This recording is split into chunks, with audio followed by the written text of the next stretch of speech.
কারণ আল্লাহ কোরআনে বলেছেন সূরা ইসরা অধ্যায় 17 আয়াত 81, ফাকুল জাল হক ওয়া যাকাল বাতিল ইন্নাল বাতিল কানা যাউকা।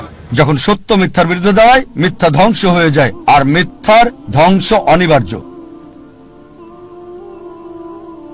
আল্লাহ কোরআনে বলেন সূরা কালাম অধ্যায় 68 আয়াত 4, নিশ্চয়ই নবী মুহাম্মদ সাল্লাল্লাহু আলাইহি সাল্লাম উত্তম চরিত্রের উপর অধিষ্ঠিত।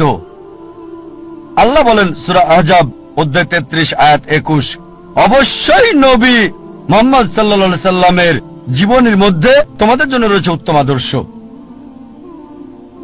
নবী মুহাম্মদ সাল্লাল্লাহু আলাইহি সাল্লাম জীবনের সকল ক্ষেত্রেই সফল ছিলেন, কেবল ধর্মীয় ক্ষেত্রে নয়, রাজনৈতিক ক্ষেত্রে সফল, নিরপেক্ষতার ক্ষেত্রে, সুষ্ঠু জীবনযাপনের ক্ষেত্রে তিনি এতই সফল ছিলেন যে তার প্রত্যেকটা কাজই আমাদের জন্য অনুসরণীয়।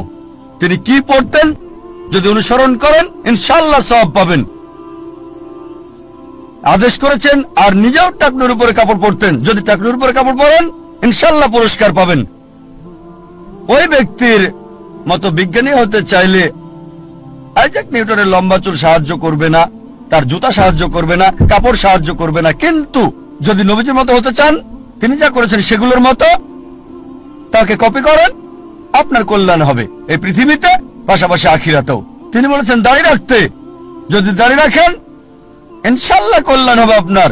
নবীজি যা করেছেন জীবনের সকল ক্ষেত্রে সফল ছিলেন, তিনি সবচেয়ে উত্তম রোল মডেল সব মানুষের জন্য।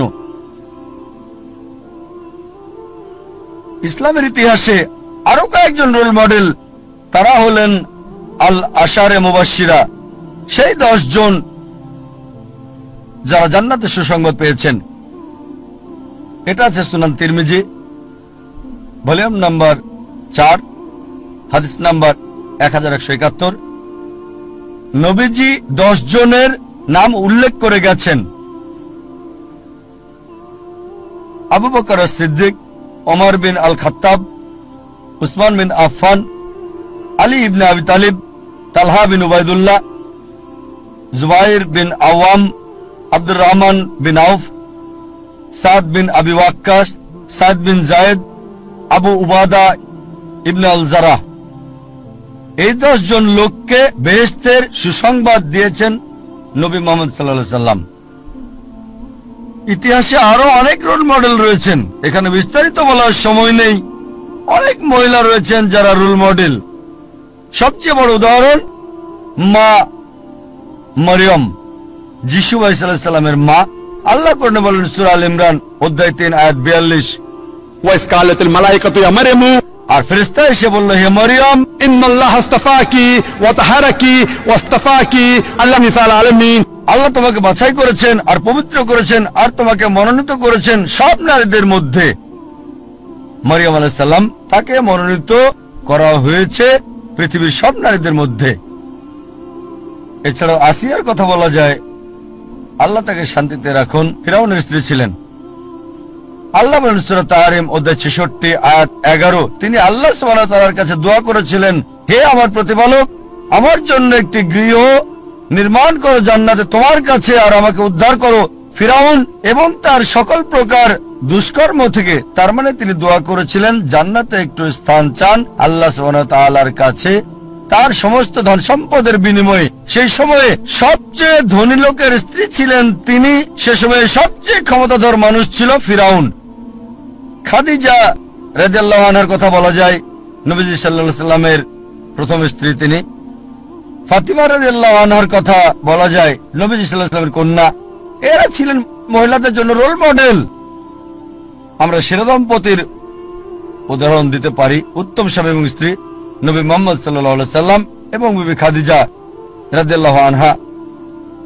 সবচেয়ে খারাপ দম্পতির উদাহরণ আছে, খারাপ স্বামী এবং খারাপ স্ত্রী, আবু লাহাব এবং তার স্ত্রী।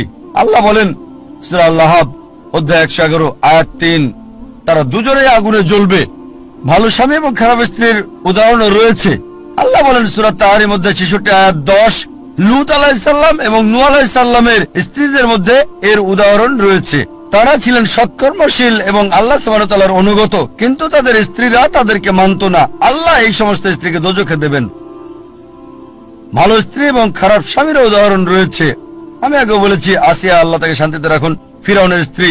ফিরাউন ছিল খারাপ স্বামী, আসিয়া সবচেয়ে ভালো স্ত্রী। তিনি দোয়া করেছিলেন সূরা তাহরীম অধ্যায় 66 আয়াত 11, আমি জান্নাতে একটু জায়গা চাই আল্লাহ সুবহানাহু ওয়া তাআলার কাছে দুনিয়ার সম্পদের বিনিময়ে, ফিরাউনের সব সম্পদের বিনিময়ে।